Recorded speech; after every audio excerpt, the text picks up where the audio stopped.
time, we're going to turn the service over to Ashley. Let her obey the Lord.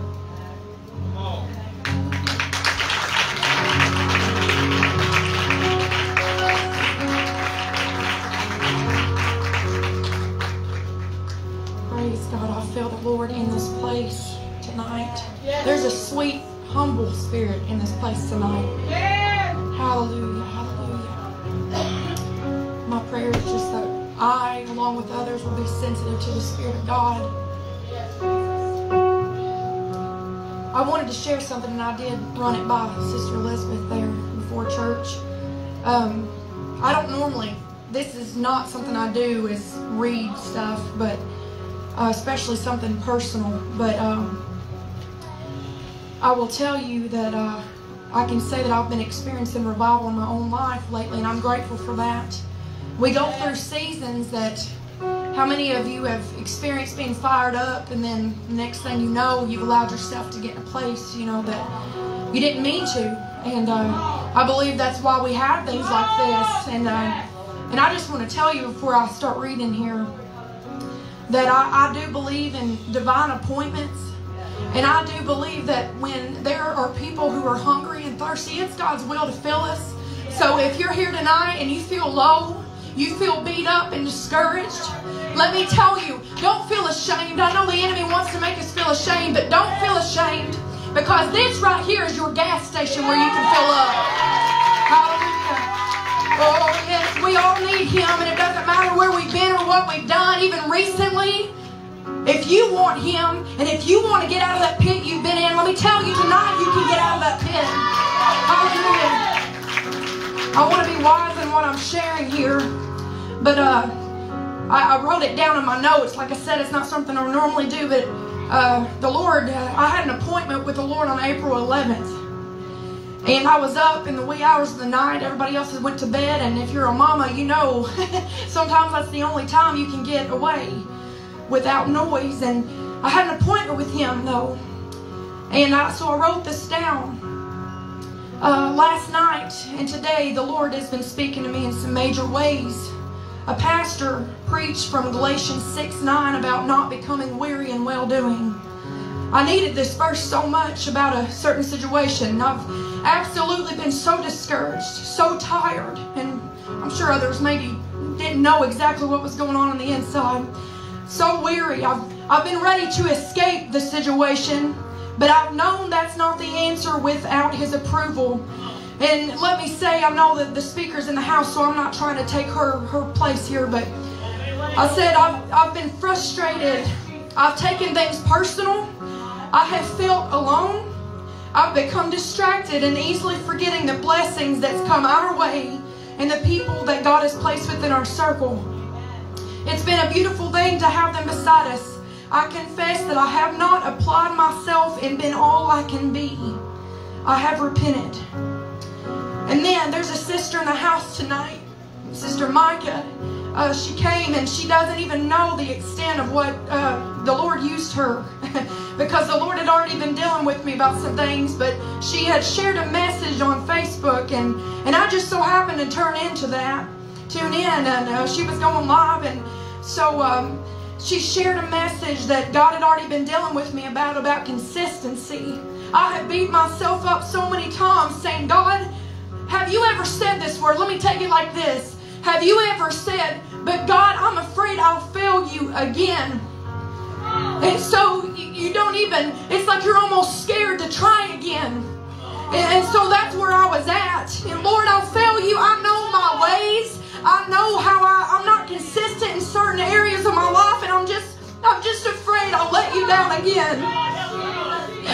Something I've struggled with. And it's like everything was coming up to the surface and was time to face it and to deal with it. And although it didn't feel good, I was thankful that God was dealing with me, because that let me know He was going to equip me to move me up as I surrendered to Him. So as I began to devote myself and become intentional, I felt like He spoke to me one particular night. And I'll close after I say this, and I'll go ahead and go into the song. But He said it wasn't thus saith the Lord. It was this personal talk we were having.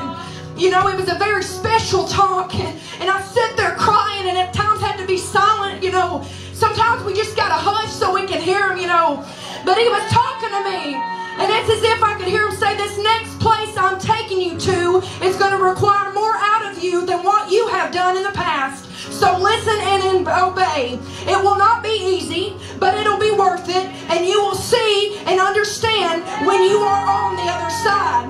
I'm taking you to deeper depths. You've questioned at times why you've not fit in with certain groups, and you felt alone many times. Like I said, it's even personal. I'm not sharing every little detail, but it's okay. We're all human, right? And but it's been in your loneliness that I've been molding you and preparing you for the place I am taking you. The place where others will not go. You will not be able to go without my Spirit. I'm calling you to a life of consistency. You've used excuses in the past, but you can no longer lean on those excuses. There is more in you, and there's a greater thing ahead of you. You must now rise to the occasion. You know that I've placed leadership in your hands, and your days of wasting time and struggling are coming to an end. It is time to put to death those things that you've carried for so long. It's time to stop walking in weakness. Souls are looking to you. They're watching how you conduct yourself. They're waiting to see you either fail or make progress. Show them progress. You have people who are depending on your gifts and your callings I have placed on your life. There are people who are depending on your prayers, including your children. This is what got me the most, including your children. Do not fail them. Do not compromise. Do not play around with hindrances in your life and exchange your prayer life for temporary pleasure or gain. You will never regret praying, but you'll always regret, and you'll be reminded when you do not come to me.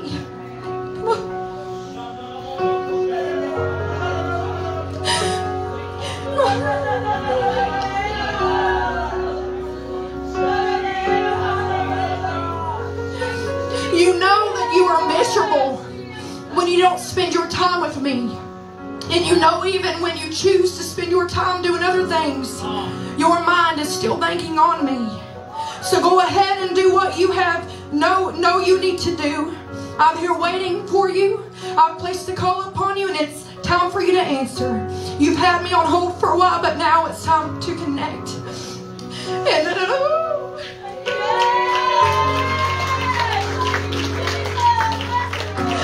this isn't me up here saying that I'm gonna run and not slip. Sometimes I'm not saying I will, but there are times we do slip and we get distracted. I'm not telling you I'm perfect, and I'm not promising, but I'm trying.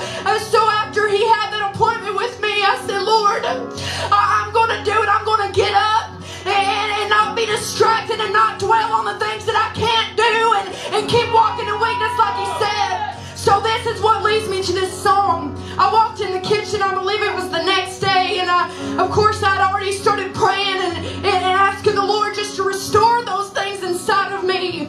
And as I walked in the kitchen, I began to sing a part of a song, and I thought, what is that song? I've never even sang it. I'm sure once you hear it, you'll know because it's on the radio, but I had never paid attention to it. I didn't know it, but I turned it on, and I got down to pray, and there's a part of this song. I'm telling you, when I was praying, I just began to weep, and I said, Lord, you brought this to me. So it was like me talking to the Lord, and so I'm singing this, and I believe I began to pray that day as I was listening to this, and I began to pray for this service, and I just felt like the Lord told me, you are going to sing this song on this night. So hallelujah. He's our defender. Hallelujah.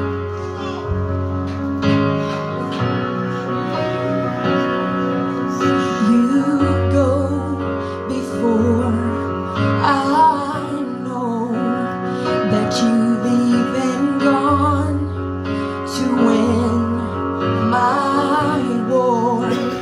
You come back with the head of my enemy, and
find your truth.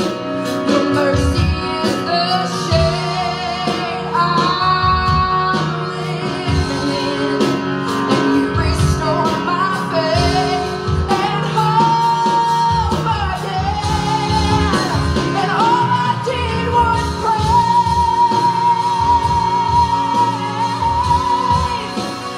All I did was worship.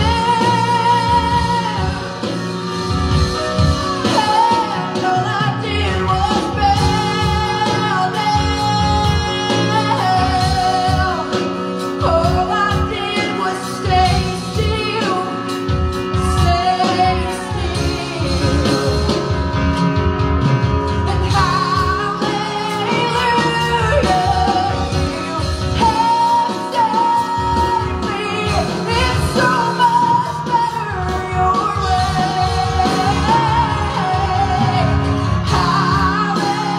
Hallelujah, great defender. So much better your way. So much better your way.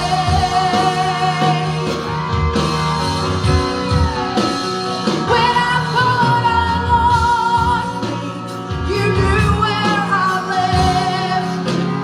You reintroduced me to your love. You picked up all my pieces, put me back together. You are the defender of my heart. This is the part I cried on. When I thought I lost me, you knew where I left me. You reintroduced me to your love. You picked up all my pieces. You put me back together.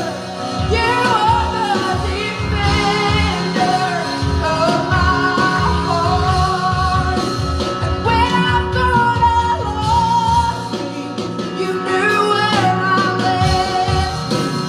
You reintroduced me to your love.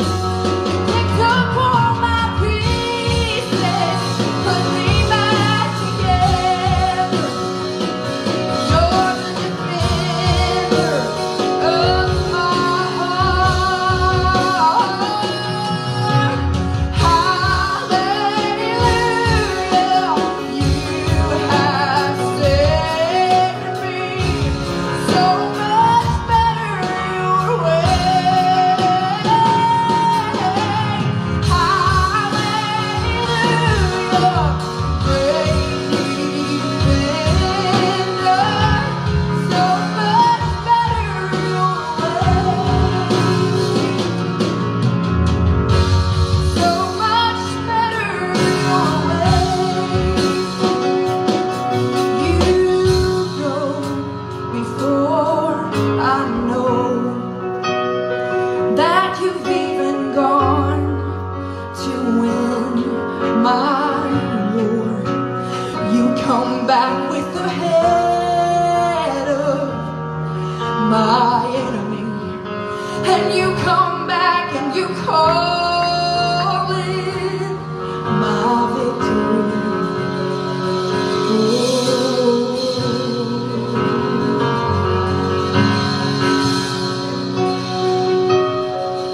You go before I know that you've even gone to win my war. Your love becomes my greatest defense. It leads me from the